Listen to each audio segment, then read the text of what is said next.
Pagkarating ko dito sa Pilipinas, ang daming labahin ni mama kaya sabi ko sa kanya bibilhan ko siya ng washing machine. Kaya ngayong araw ay pupunta kami para bibili ng washing machine. Pero bago yan ay kakain muna kami sa Mang Inasal. Hi.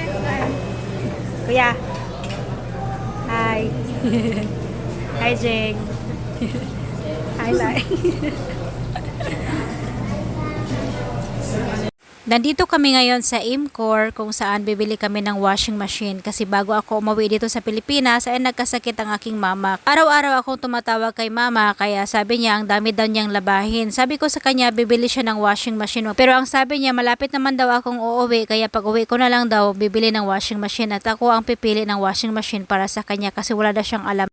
Nung una, nagkasagutan pa kami kasi ayaw talaga niyang bibili ng washing machine. Dagdag lang daw sa bayarin. Pero sabi ko sa kanya, kapag nandyan ako, pwede akong maglaba. Pero kapag babalik na naman ako dito sa Kuwait, ay paano yan? Hindi na ako makapaglalaba at hindi mo na kayang maglaba. Kaya dapat magbili ka na ng washing machine.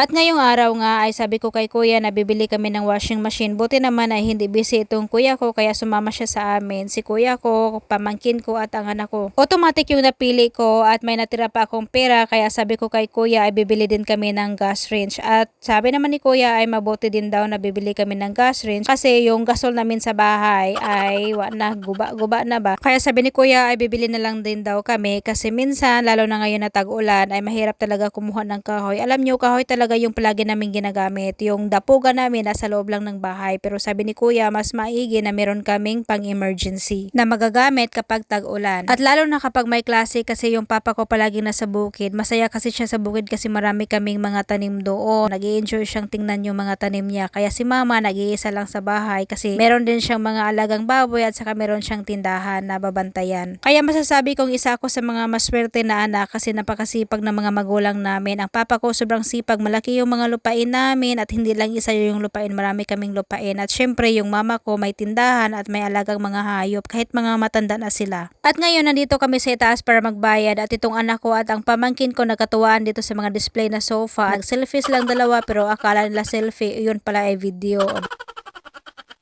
Natutuwa ako dito sa pamangkin ko kasi binidyohan talaga niya ako guys. So 'di ba? Ngayon niyo lang nakikita na ang video ko ay ako talaga yung nakikita sa video, hindi yung ako ang nagvi-video. Feeling sikat yarn, may taga-video. At natapos na din ako magbayad at pababa na din kami kasi yung kuya ko nandoon lang sa baba naghintay kasi nga dinidemo pa nila kung paano gamitin yung washing machine at saka yung gas range. At habang pababa kami dito sa hagdan, sinabi ko nga sa anak ko at sa pamangkin ko na sabay-sabay tayong pagalitan ni mama kasi sabi natin na washing machine lang yung bibilhin natin pero ngayon meron pang isa. Kaya sabay-sabay tayong pagalitan talaga, magagalit talaga yun. Pagkababa namin, dinedemonstrate kaagad ni ate sa akin kung paano gamitin itong washing machine kasi si kuya demonstrate na nila kanina. Tapos na si kuya at ngayon nandito naman si kuya sa gas range kung paano ito gamit. Ganito naman talaga tayong mga anak, may pakiramdam sa mga magulang lalo na mga senior na sila kasi hindi nila kaya yung mga ginagawa nila dati. Kaya kung may pera naman tayo ay bakit hindi natin sila bibilhan ng mga gamit na ito na para magagamit, magaan na yung mga trabaho nila. Pagkatapos namin magbayad ay sabi nung babae ay kinabukasan na daw i-deliver kasi kulang na daw sila ng oras na mag-deliver ngayon. Nandito na kami sa labas at tinawagan ni kuya yung uncle namin na nag-drive ng bao-bao pero sabi ni uncle ay nagpalit daw siya ng gulong kaya sabi ni kuya ay mag-van na lang daw kami pauwi sa bahay. Yun lang yung sadya namin dito kasi itong kuya ko nagmamadali. Gusto pa sana naming mag-shopping pero sabi ni kuya ay uwi na daw siya, busy siya at tumutulong din siya magpakain ni mama sa baboy. Kaya ayan, sobrang init pa, 2 o'clock pa ng hapon ay umuwi na kami, sobrang init talaga.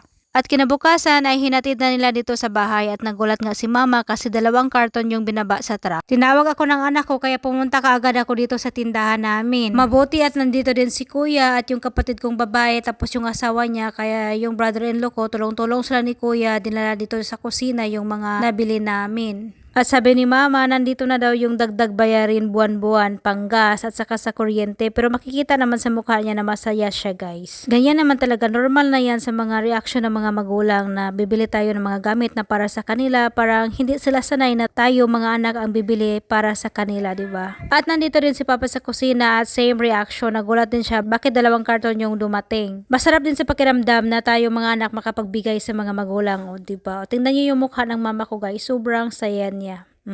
At hanggang dito na lang guys. Thank you for watching. Bye bye. God bless everyone.